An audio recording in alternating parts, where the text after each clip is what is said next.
guys, welcome back to Book Business and Bullshit. We are sitting here with Kimberly Kamara, and we want to welcome Kimberly. She is an author, a philanthropist. Did I say that right? Philanthropist. Yeah, I said it right. There you go. She does a lot of things in the community. She's currently working on some big projects, so we're going to get her to talk and tell you a little bit about herself. So I'm Kimberly Kamara. I've always held a steady job. I work with people living with disabilities. Okay. Love it. So 2017, July 4th, that's when my life turned upside down. Unfortunately, my son was murdered and he died from the bullet wounds on July 5th. He made me promise him that if, God forbid, if something was to happen to him, that I would make sure he was an organ donor. Right. As well as cremate him. Okay. And that's what I did. Okay. So, you sitting around with your family afterwards, just reflecting on how in the heck did I get to this point in my life. Yeah. And what can I do? Right. So myself and my family came up with starting a business called Never Ending Emotions, where we cater to people who have lost someone Right. of anything. It doesn't matter because it's too, I feel like grief is grief. Right. And I like the name Never Ending because it's never It's ending. never ending. And it's AKA Neem because people call them Neem. So we came up with that acronym, and it fits well, like you said, the emotions. Right. And I've lost plenty of people in my life. Right. I think one of the biggest blows was when I lost my father, and then I lost my dad 6 months later. Wow.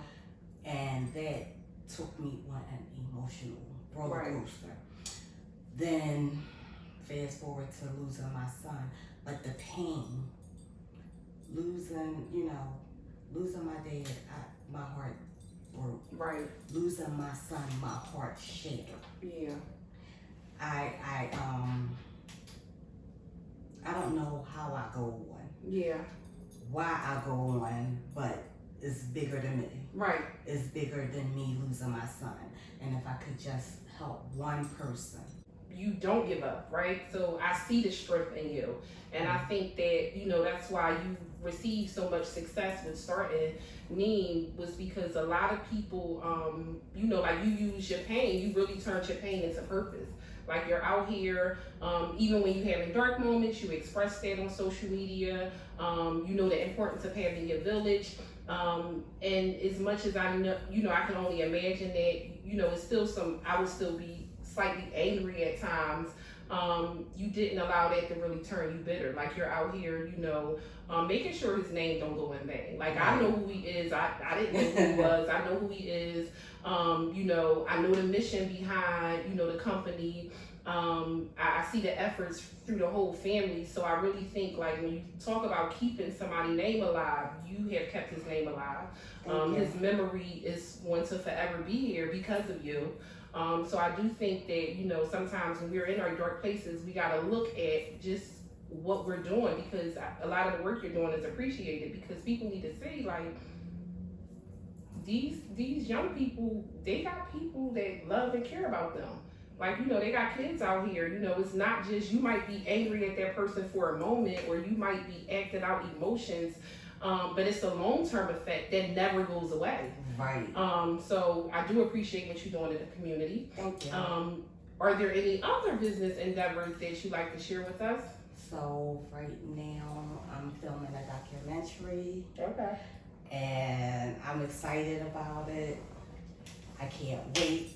Can you know the title of the documentary? No. I don't know the title yet. Oh, okay. So do you kind of know when it will be released? No. No? Okay. So I filmed the other people involved, and my filming part comes up this week. I'm also working on think 3 other documentaries. Okay. And it's another documentary that I'm working on through another company called Letters to My Son, which I am so excited about. Nice. When they reached out to me and asked me to be a part of it, I was just like, okay, I was blown away by the title. Right. They had me. Right. And I wrote a letter from Naeem to his son. Wow. So a different spin on it. That's the author in you.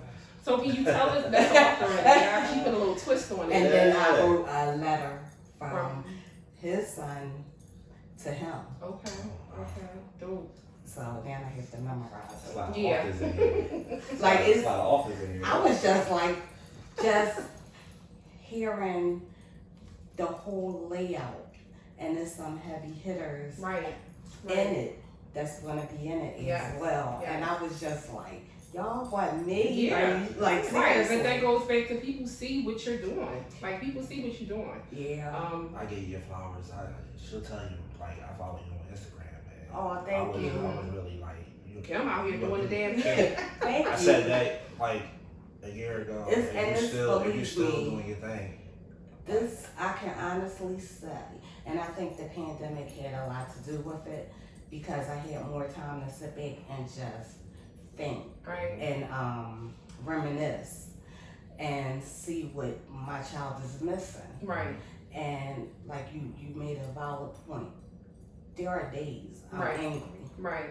Like today, I was having a horrible day out of nowhere. Yeah. And it just creeps up like that. Right. And you don't know where the anger comes from. Right. And some days I just want to be locked up in my room, in my bed, and not answer the phone, nothing. Because I don't have it. I feel like if I don't have something positive to say to anybody, not even to myself. Right. Let me recollect my thoughts. Right. Right. And this last month, one young lady, she lost her son. A good friend of mine. Okay. And it messed me up. Right. And another grandmother reached out to me on behalf of her daughter, and I was talking to her daughter who lost her son. Yeah. And I kept saying, I don't know why I can't look at this young man's picture. Right. The resemblance in our children. Right. And hearing a mom talk and describe her child was my child all over again. Right.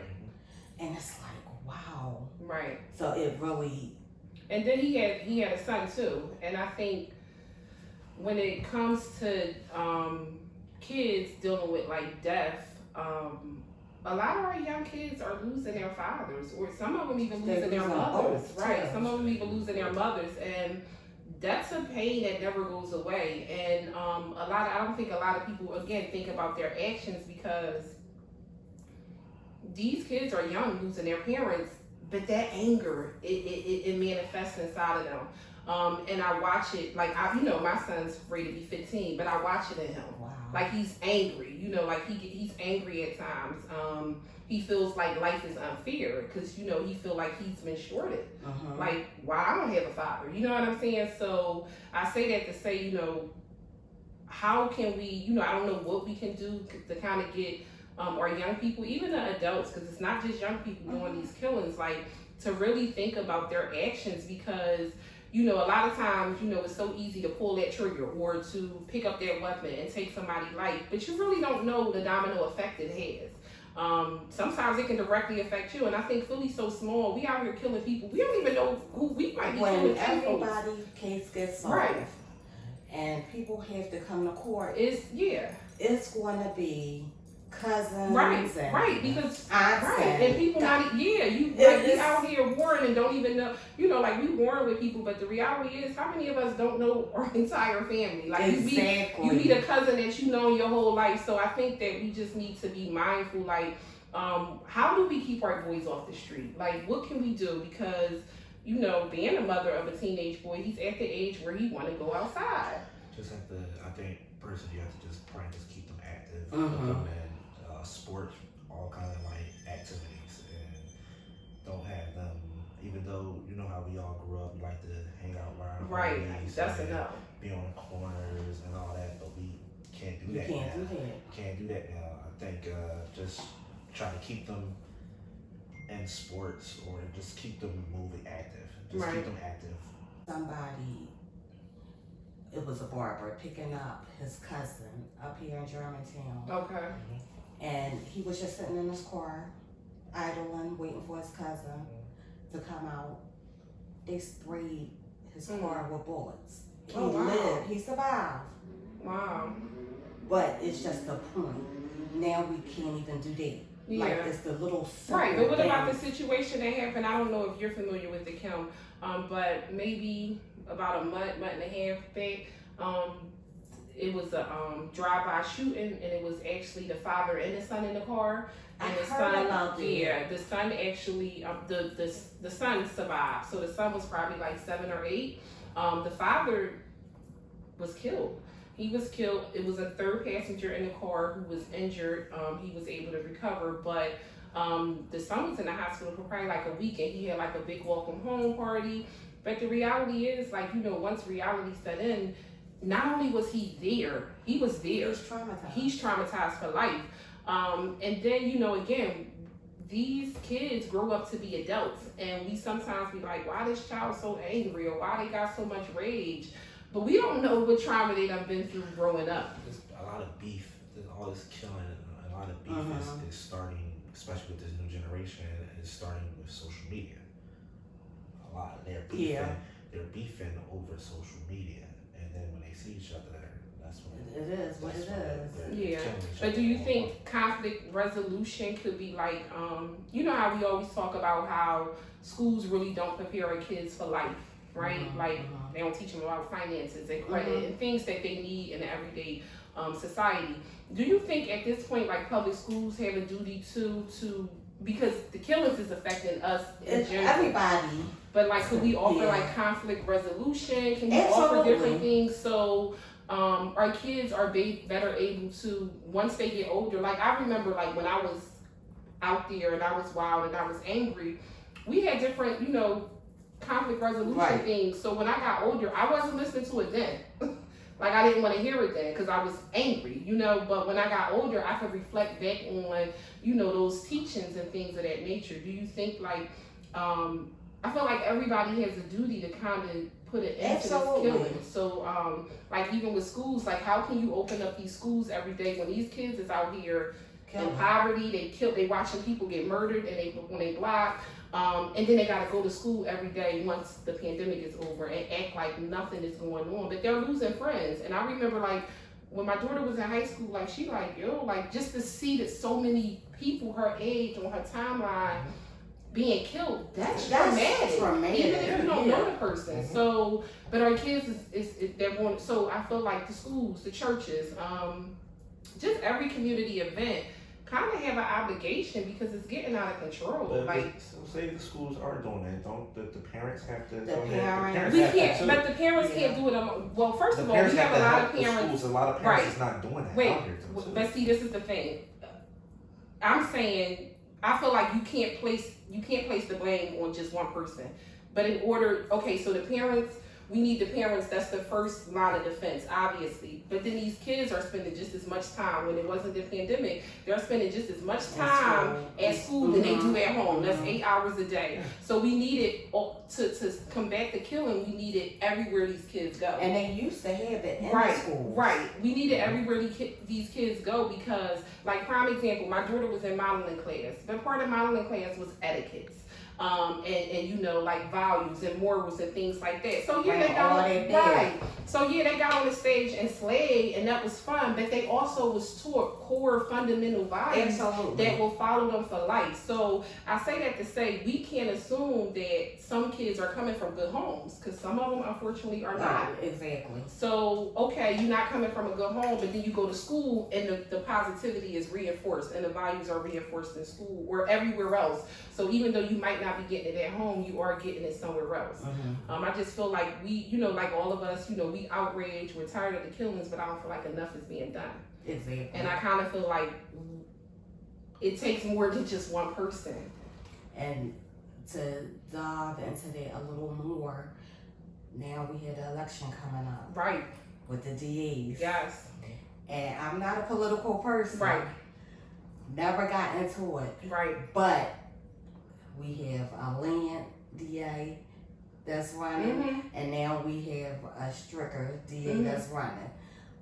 And we see where it's going. Like at first, it was like, okay, vote Krasner, because we do know that our race is targeted and are, they are convicted a lot harsher. So we did, how he presented it to us, it did sound good in the beginning. Right. But once we seen the lax with these killings and with things that was happening in our community, we like, hold up, we didn't know you was gonna be that damn lenient. Yeah. Like you just letting them run out here and kill each other. So me personally, like I'm not into politics, but I feel like he hasn't done enough. I haven't heard him speak out publicly, and he may have, but I haven't seen. I feel like with the amount of killings, I should have seen him speaking out a lot more, speaking out about what's happening in Philadelphia. And I just feel like how they're going to change it, stop it. I see the police chief more than I see him.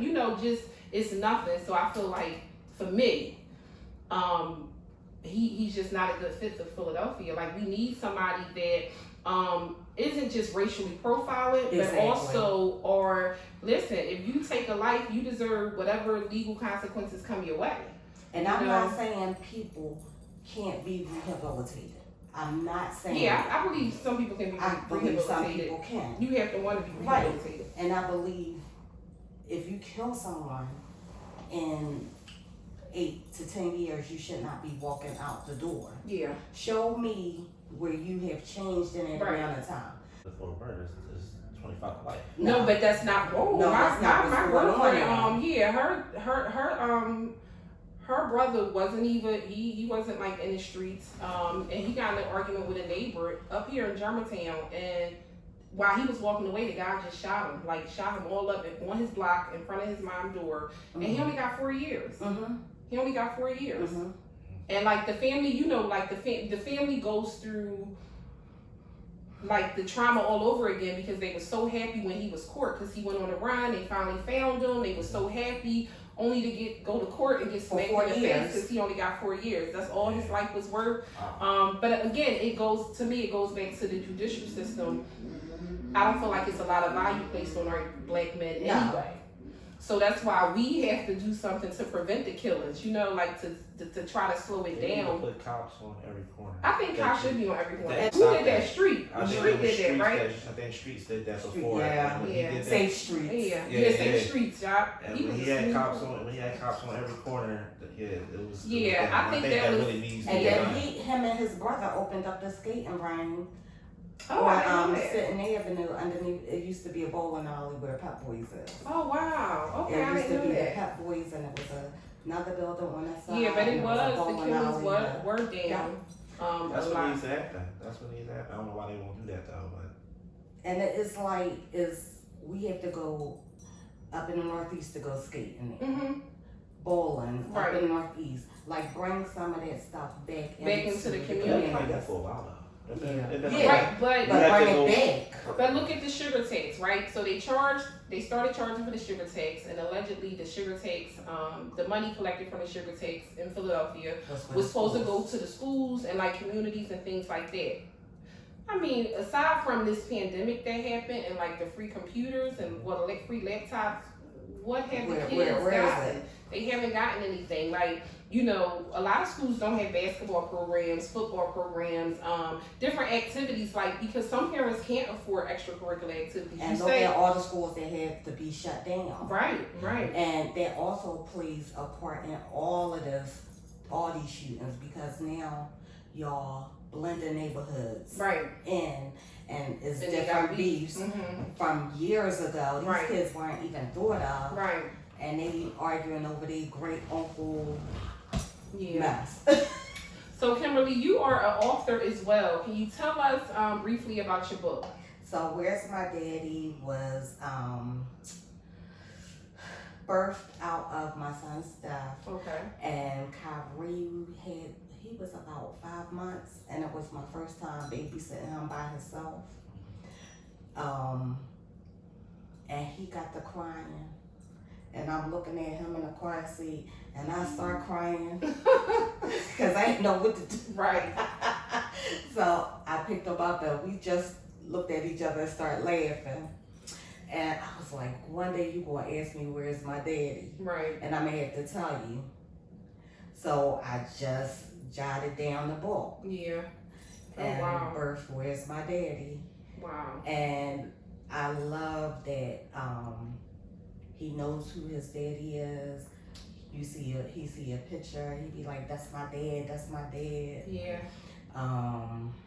He knows the book. He don't, Right. we try and keep Naeem's memory alive. So, recently, President Biden stated that fully vaccinated people did not have to wear their masks in public. How do you feel about the new, technically it ain't even a law, but Right. The CDC released new guidelines. So how do you feel about the new guidelines and not having to wear your mask if you're fully vaccinated in public? I'm still wearing my mask. You still wear your mask? Yeah. I'm Yeah, still gonna wear my mask. yeah, I'm a pass. I'm not. So why you still wear your mask? Cause people dirty. Right, they Yeah. are. They dirty. But did you realize that now that we have worn masks, first of all, I normally get like one cold a year, every winter. It never fails. Normally when it comes on, I'll get my ginger and I'll get my vitamin C and I'll try to, keep it off because I used to be a cigarette smoker. So I used to try to keep it away, Right. but I haven't gotten any colds. Like Exactly. the colds has been down. Just as a nurse too, we haven't seen that many colds. We haven't seen that many flu patients or anything. So I think the mask kind of protected people, at least to that extent. It protected people a And lot. it made me more conscious of washing my hands Right. a lot Mhm. more. Yes, a lot more. Yeah. So earlier, I sent him a clip. So Power 99. So two of the hosts of Power 99, the morning show. I forgot their names, but they were discussing. I listened to it on my way home from work between like 7 and 8ish, 9 o'clock. So they were discussing. Two of them are vaccinated, and they were saying that they just found out recently that the vaccinations aren't FDA approved, that they're still under emergency use, and they wasn't aware of that when they got the shots. Mhm. So do you think enough people know the information No. regarding the shots? Because I think it was Mina said what on the morning, she was like, she got the vaccination, but she said she's kind of upset because she feels as though the CDC and the FDA and just everybody in general aren't all on the same wavelength, Yeah. right? Because she's like, when she got it, she thought it was FDA approved. So to now receive it and be fully vaccinated and know that it's still under emergency use, she just feel like they're being dishonest. So how do you feel about that? I know you said behind the scenes that you are fully vaccinated. What made you come to that decision? Like, okay, I'm going to get the vaccine. I dragged my feet. Okay. I did. Yeah, I dragged my That's feet what I'm doing. because I felt like I was being a guinea pig. That's how I felt. Yeah. And it wasn't Right. enough research done. Mhm. And with the population I work with, it was mandatory. Like, it wasn't mandatory, but it kind of was that all the clients get vaccinated. Yeah. And I'm looking at their reaction and some of my coworkers' reaction to it. Some people didn't have reaction, some people did. Right. Okay. So that's, I'm like, Yeah. okay. I had already known I wasn't doing Johnson & Johnson. Right. And I was like, okay, now my job was offering Pfizer. Mhm. So I waited until the last absolute second. Okay, put me on the list. Okay. I had to wind up getting my second shot over in Jersey Okay. before they really start offering it here. Okay. And I just got it because I felt like, all winter I skated through not getting corona. Yeah. But how much more luckier could I get? Okay. That's good thinking right there. Yeah. There's not enough information for me. Right. And I think that a lot of people have to understand also when I make my decisions, I'm making my decisions from being in the healthcare field. I was going to say that. Right? Because you're over. Right. Nah. How many Nah. How many medications do we know African Americans have been on for years? And then next thing you know, they be like, if you or your loved one, you like, what the? Look, I don't administer so many medications. I can admit right now, I did not get it because she's been informing me with all the information and everything, updating me with everything, and also I said I was going to wait some time. I need to see what's going to happen in 2-3 years from now. See, she's waiting 2-3 years. I do. But I do. I could die. My mom, no, you're not though. But my mom got it, and my grandma got it. But the thing is, I don't want to check out. I do not want to check out. My whole thing is, I do not want to check out. You know what? Get the vaccine and go get your free. Right. Because if you get the vaccine, vaccine, you can still get corona. Yeah, you can still get corona, but you can go. You're not getting the worst of it. Sir, first of all. Oh my God! See, this is hey. Oh, we go.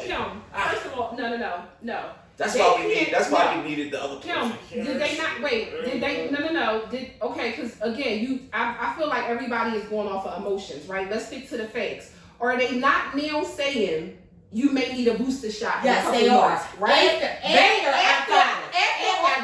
After all these people got this shot, they did not know nothing about a booster shot. Now they saying, damn, you need a booster shot, which to me as a nurse shows that it's not as effective as they thought it would be. That's one, right? Two, I don't want shit, excuse my French, that you offering me free fries, free burgers, fucking marijuana. You offering anything for people to inject this shot into their body. Miss me with that, because when it's free and you giving me incentives, 9 times out of 10, it ain't good for you. Right. So that's 2. 3, it's not enough research. You can't, and don't get me wrong, I feel like a lot of times in life we get carried by faith. We get stuff because of faith, and we pray that it work out. So obviously, I got a lot of loved ones that got the shot. I want the shot to be okay. Like, are you serious? I don't want to have to say I told you so. My mom got the fucking shot. My grandma got the shot. Like, I want this shot to be safe, but right now it's not enough information. Right. The science is there, and I feel like a lot of people aren't reading up on it. That's all I'm saying. But keep in mind, see on TV and that's why you got to be careful of the media, because they push what they want to push. Why Fauci and his team ain't get the damn vaccine? Don't believe what he said. He didn't get the vaccine. Not to mention, where they say didn't they say the coronavirus came from that lab in Wanahula? So the lead scientist, I don't know if you're aware of this, I sent him the article on that because I be sending him the article, so he's up on this, and this was on CNN. The lead scientist of the coronavirus had to release who was privately funding their research on coronavirus before it became a pandemic and an outbreak. And Fauci's name was on the list. So you've been legally funded, you've been behind the scenes funding this scientist who's now under investigation for possibly leaking it. So what these scientists do in this lab in Wanahua, they take viruses and they manipulate it and play with it to make it more deadly. And it got out of hand. But Fauci's been supporting this, so now they're waiting for Fauci to publicly, I will send you the article. So I say that to say it's too much shady stuff behind it.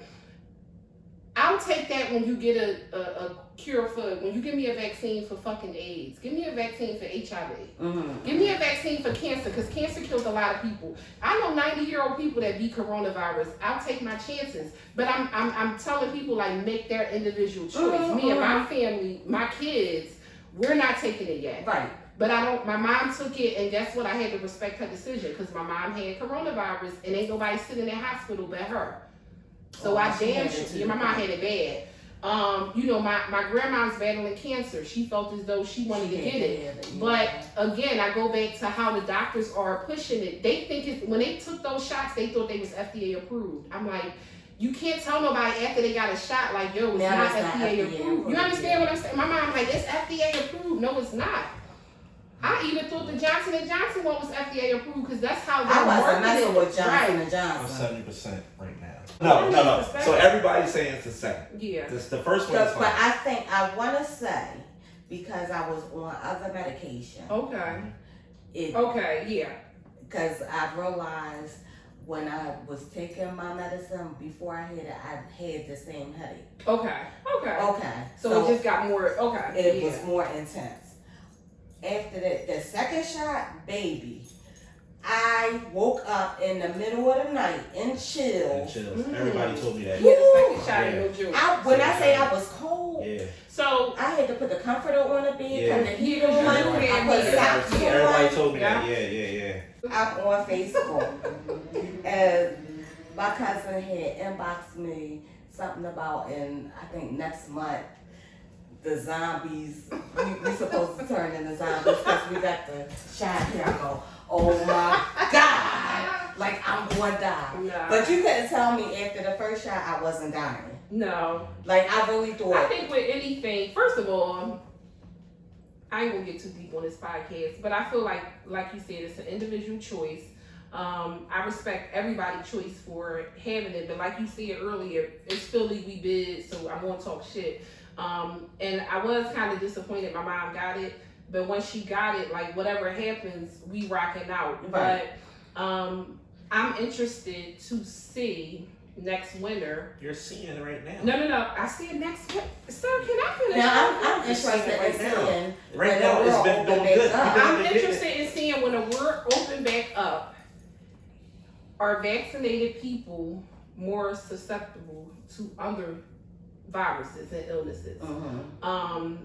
Because first of all, this was an mRNA, which wraps around your DNA. So I'm interested to see how all of that works into play. Like, how does it? No, seriously. She's never getting it. How she's talking, she's never getting it. Trending topic.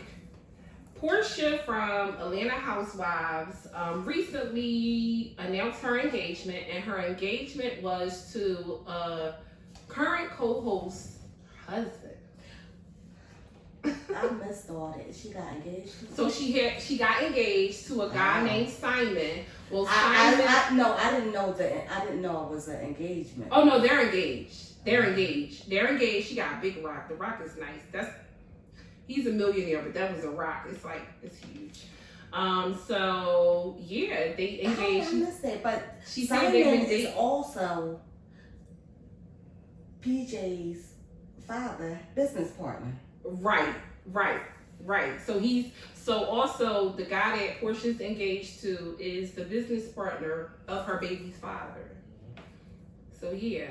How do you feel about that? Do you think like she crossed the line? How do you feel? She was just at the woman's house breaking bread. They see a lot of these reality shows, literally like they're recording and you'll meet who was your best friend 5 minutes before they say action. So who's your best friend on camera? You may never have met that person before. So I say that to say, like, understand too, we don't know the dynamics of the relationship. Nene has came out and said that's true. Like, they say y'all been best friends and lifelong friends, and you just met the person that second, as soon as they said action. And Tammy Roman from Basketball Wives said the same thing. So a lot of the stuff we see on reality isn't real reality. The facts are, though, that woman and that man was just married. Simon did make a separate video and said he divorced his wife because she cheated. He said that's why he started with the divorce, and during the divorce process, him and Porsha connected. You think Porsha was plotting when she started recording? Yeah. I think she was plotting too. He got I was about to say, give him the money. Dollar signs. It's not dollar signs, right? Nobody said it's not all about the money, but I think she was plotting. I said it's about the money. At that time for them, yeah. I think she was plotting because he's not. Would you date him? Would you date him if you said it earlier? It's about the money. I never said that. First of all, I got if the money wasn't a factor, if you didn't. My co-host is a hater. She wouldn't. I have to be physically attracted to you. I don't think he's physically attractive. Thank you. I don't think he's physically attractive. I looked at him and I was trying. But he's physically attractive when he got that. No, back in my old days, I would have took him for everything he had. Yeah, I would have. But no, I'm not. First of all, if I'm different strokes to different folks, but if we talking about marrying somebody, I'm not marrying you just because you got money. Like, I want somebody that I'm compatible with. Like, now I could get you for all your money. I can get the gifts and all that. I can get that out of you without marrying you. But I'm not marrying you. But she says she in love and that's her soulmate. I think it's about money. It's just a Philly thing. But Yeah. outside of Philly, But was she wrong? Did she break a girl code? If in fact they were friends, Okay. absolutely. But It was done to me. Right. It was done to Oh, me. wow. Oh, Real wow. life true story. It was done to me. Oh, wow. My best friend had a set of twins with my ex. Did you beat her up? Yeah. My kids still talk about Excuse it my to this friend. day. I really feel like I'm the bigger person, but I don't have that much self-control because it's the disrespect for me. It's the disrespect. It was the disrespect. Yeah, when I I say sure. we were the best of friends, Yeah, she made keys to my house. She knew all my secrets. She knew my spinning plays, all that. My ex were separated.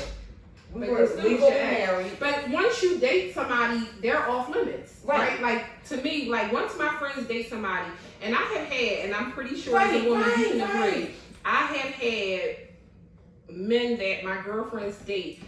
You know, like, okay, prime example, I have a girlfriend that feel like, she's like, oh, if I see a dude in the bar, would you be mad if, my girlfriends know how I am. If you see my dude in the bar, you can say hi. If you want to buy And you a keep it drink, he can moving. buy you a drink. But bitch, keep it moving. Because I will do the same for your husband. I don't sit around their husbands. I don't bust it up with their husbands. We're not friends. If we are having a conversation, it's in a group. If we laughing and joking, it's in a group. And the reason being is because when I was a teenager and when I was a young adult, I had so many of my girlfriends, boyfriends, and baby fathers come at me. I never want to be in that situation Right. again. So to me, I just keep it, hey, what's up? How you doing? And I keep it pushing. I'm not he-and with any of my girlfriends' husbands or anything like that. And my girlfriend, she was like, oh, you can chill. You know, you can chill with my, I wouldn't feel comfortable chilling with your husband at the bar and you're not there. No. For what? I mean, you there.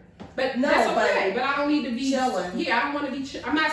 If I'm in a bar and I come near and I see you, I'm going to say hi. I'm going to acknowledge you, but I'm not sitting next. I don't want to sit next to you. But no, I feel that. I feel that. Now, if she comes sit next to you, why? I mean.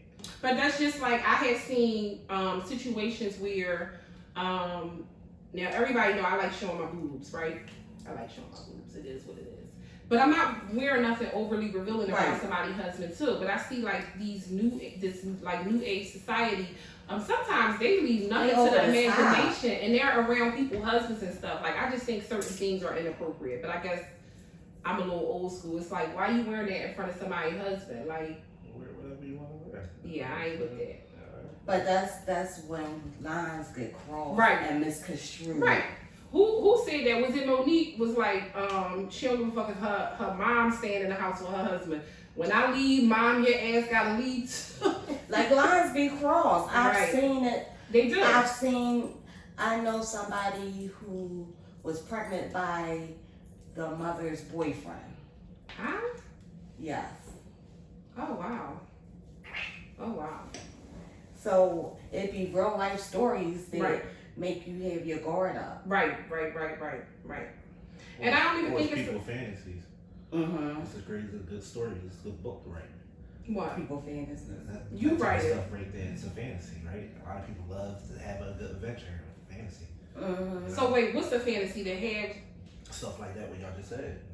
What you just said. That's a fantasy to some people. For men. For a female too. It could go both ways. Whoever. Yeah, it's a fantasy. I don't want nothing that nobody else knowingly had that I. And then what is y'all conversation like? It's awkward after that, because lines have been crossed. But I don't know the person. You don't know the person. Yeah. Okay. I don't know the person, so it's different. Now, and the same first husband, he has another set of kids by someone else who we didn't know each other. I knew he was cheating on me and had a baby. And me and her are the best of friends. Oh, okay. Stuff like that happened. Yeah. So I had my ex kid's father. He cheated with his current baby mom, and they are on baby number 3. I don't think I can be mature for the kids, but I want to have a conversation before I be mature. Did y'all have a conversation? Like, yeah. Okay, because I think And as a woman, she never knew about me. Right. And that was not her fault. I found out after, oh no. First of all, let's go back. First of all, because I'm not forgiving cheating. No, you different. You don't accept a lot of stuff. Yeah, I'm not accepting cheating because I don't cheat. Like, just say you want to break. Cheat people that make a certain amount of money. You're not giving second chances. What else? I never said I wasn't giving second chances. Yeah, I don't know about that, man. We know. I never said that. You put words in my mouth, Neil. He's putting words in my mouth. But yeah, so I found out that he cheated like a year and a half after we separated. And he had this relationship or whatever. And by that time, they were like on baby number 2. I was going to say it was a baby. They were like on baby number 2. And I did recently see her maybe like a year ago, and she like couldn't even look me in my face. So for me, I feel like she knew she was the other woman. Because we do share a baby father, whatever. So we can be cordial. Like, we can be cordial. Hey, how you doing? You know, my kids come over to your house. But she couldn't even look me in the face. To me, as a woman, that tells me back then you knew. You know? Which possibly could be true. Right. She should be able to look me in your face now. That was old. I'm pretty cute. She ain't gonna look me in my face. Why do we have to build a man up? That's what I said. I'm not building a fucking man. Rihanna shouldn't be here. I'm not right. And that's why do we gotta build a man up for the next woman? I'm not for the next woman. Men are doing that for females too. We're building y'all up. No, y'all might. Yes, it's the truth. Yes. Okay, some. Yes, a lot. It's more than some. Let's get over 50%. Oh, you angry? No, I'm getting back. This is the type of bullshit I like to talk about. Oh, now you wake up. Yeah, there we go. Back to that. So, how you build a woman up? Oh, yeah. How you build a woman up? For one thing, go back to what I said earlier. Deal with if you get a chick that work at McDonald's on Fridays, one way you can build her up is to do better. Like, well, what if your chick already doesn't work at McDonald's on Fridays? She has her career. How do you build a woman up? Just be there for her, support her, man. Oh, okay. Be there for her, support her. That's all. A female wants to be loved. Mm-hmm. That's all they want. That's all they really want, especially a female that has it all or has a career, has the money and everything. You just need to be the emotional. That's all you need. Intellectual. I know that shit. Don't worry about it. Really what they really want. And one thing out here in Philadelphia for a lot of females don't have their fathers in their lives. And they're missing that. True. So now that's where we come into play. Oh no. How that song about what TikTok song?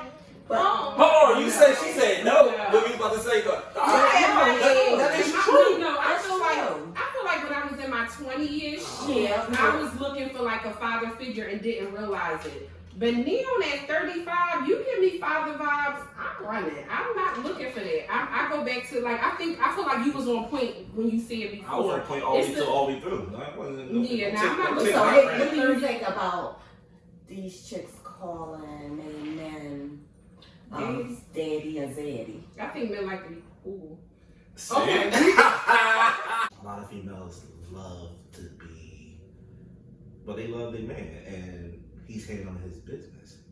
We said something earlier today on the podcast. We said a lot of men are living with females out here, and it is true.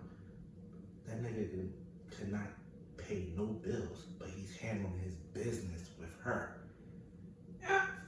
The truth. Yeah, I know y'all not gonna agree with that. That ain't why I'm calling somebody daddy. No.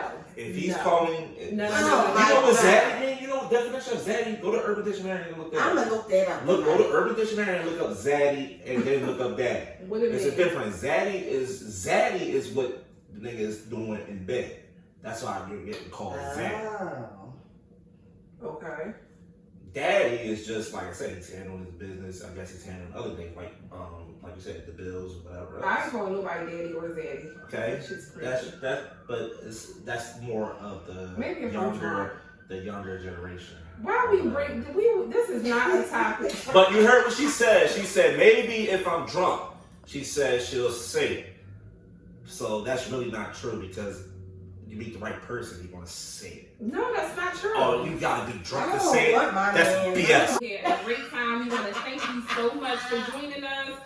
Please tell everybody how they can get in contact with you. Kimberly Kamara is Facebook.